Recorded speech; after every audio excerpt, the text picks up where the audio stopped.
Alright, so if you're having one of these problems, which is an oil leak, first what you need to do is to find out where the oil is leaking from. Clean your surfaces.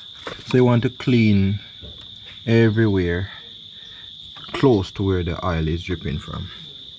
Alright, in my case I already know where the oil is coming from. So my oil is coming from this, which is the cog seal. I'll go for the cog seal and show you. Alright guys, so this is the cog seal, or the front sprocket seal. You also have a gear shift seal, which is a little bit smaller than this. I have one, I was looking for it and I couldn't find it. But this is your cog seal. So your bike can leak oil through any of these two seals. Also, if you're leaking oil, it could be from the engine. So the engine could have a part in it that the oil is leaking from. So that's why you want to clean it down and look exactly where the oil is coming from. As I mentioned in this video, I know exactly that my oil is coming from a cog seal. So I have a cog seal right here, and I'll go ahead and change that.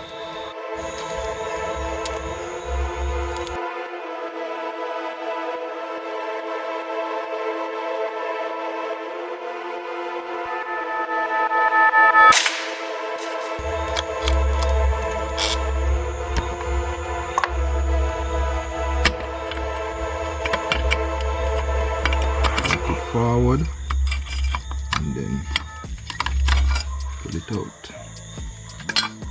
Alright, so now we can see the cog or the front sprocket. Right, this here is your, let me show you, this here right here, this little black thing is your gear shift seal.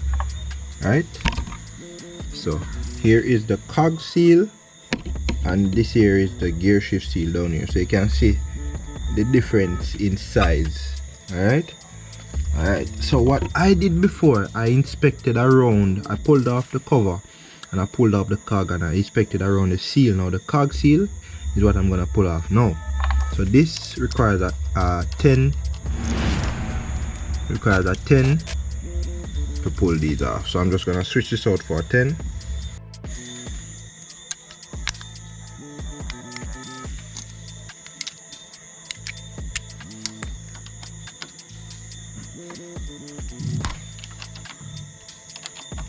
You want to pull them off equally. So pull one, pull the other. This is how you loosen them, and then you can continue. When you're tightening them, you tighten down one, don't tighten it down all the way. And then you snug up the next one, snug up one, snug up the next one. That's how you do it. You don't tighten down one first. Right, you don't completely tighten down one first, because that can mess up the bolt. Oh my god, are you serious? Yeah, don't watch the oil pan. I change my oil while we're at it. So I kill many birds with one stone. Alright, so in order to remove the cog, what you need to do is to make sure the bike is in neutral. So use the shifter, press down to first gear, half click up, neutral. Rock the bike forward, back and forward, neutral. Alright, cool. You'll also want to loosen the chain to make everything easier. So once you get enough tension, slack, once you get enough slack on the chain, then you can proceed to removing the cog. Alright, so now we can remove the cog. So what you want to do, you want to pull the pin out, this, or whatever it name. Right, because that locks on the cog, and then you can pull the cog out.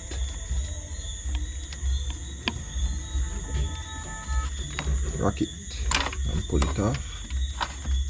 Alright, I don't think I need to pull the cog off completely, so I'll just rest mine right there, catch it right there, I'll rest it right there. Alright, so now around the seal, let me wipe this off. You can see that there's a lot of dirt. So dirt means oil has been gathering around that seal. So any spot you see dirt, that means the oil has been there, or oil is there. Alright, so that's a little info there. So what I'm going to do is to clean up this area right here, right? I have some brake cleaner. I'm going to spray upon it. If you're not brake cleaner, you can use kerosene oil and just clean up the area so you can see better where I work with.